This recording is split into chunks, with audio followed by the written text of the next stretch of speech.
दोस्तों, बहुत समय पहले की बात है। किसी नगरी में एक युवक रहा करता था। वह युवक बहुत ही शर्मीला था।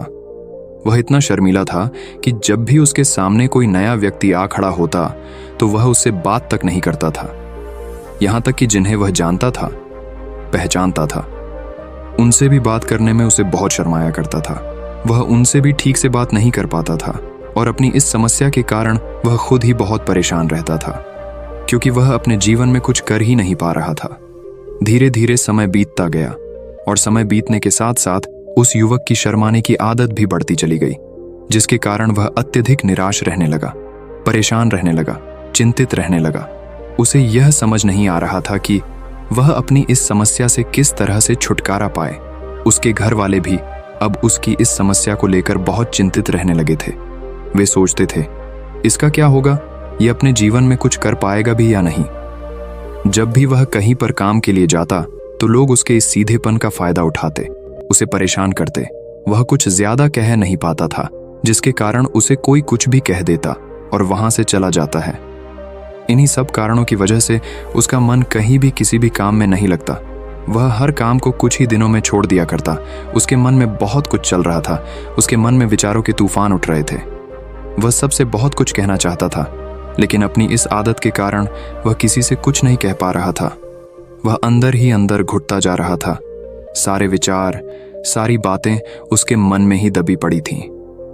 लेकिन कभी भी वह किसी से भी अपने मन की बात नहीं बताता था। जब छोटा सा बच्चा था तब उसे लोग बहुत पसंद करते थे।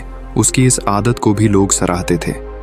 लेकिन इसी आदत की वजह से जब वह बड़ा हो गया, युवा हो गया, तो इसी आदत के कारण उसे अपना जीवन जीने में भी अत्यधिक परेशानियां उठानी पड़ रही थीं और वह युवक भी अपनी इस गलती के कारण बहुत परेशान रहता। अपनी इस एक आदत से छुटकारा पाना चाहता था। वह चाहता था कि वह लोगों से अपने मन की बात खुलकर कह पाए। जो कुछ करना चाहता है, जो कुछ कहना चाहता है, वह सबसे वह खुलकर कह सके, कर सके।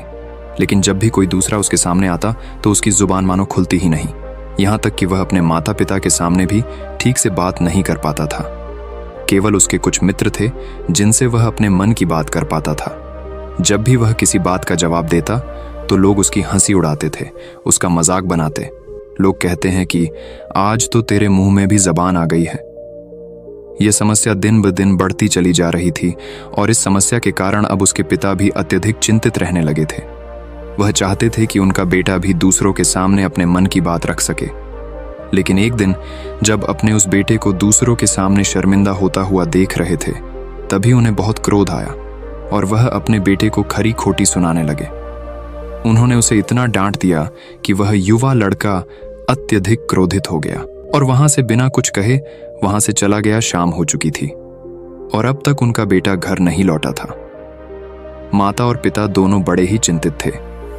वे अपने बेटे को वापस घर पर देखना चाहते थे, लेकिन युवा लड़का तो भागते भागते पहाड़ की चोटी पर जा पहुंचा था। वह वहां से नीचे की ओर झांक रहा था और ईश्वर से कह रहा था, हे भगवान, आपने मुझे ऐसा क्यों बनाया? लोग मेरा मजाक उड़ाते हैं, लोग मेरी हंसी उड़ाते हैं। जब मैं इस दुनिया में अपने मन की बात रख ही नहीं सकता, मैं किसी से कुछ कह ही नहीं सकता, तो फिर मैं इस जीवन को जी कर क्या करूंगा? जब भी मैं किसी से कुछ कहने की कोशिश करता हूं तो लोग मेरा मजाक बनाते हैं, मेरी हंसी उड़ाते हैं, यहाँ तक कि वह मुझसे कुछ भी कहकर चले जाते हैं और मैं उनका जवाब नहीं दे पाता। ऐसा जीवन जीकर मुझे क्या मिलेगा? इसलिए मैं तेरे पास आ रहा हूँ। इतना कहकर जैसे ही वह युवक कूदने की तैयारी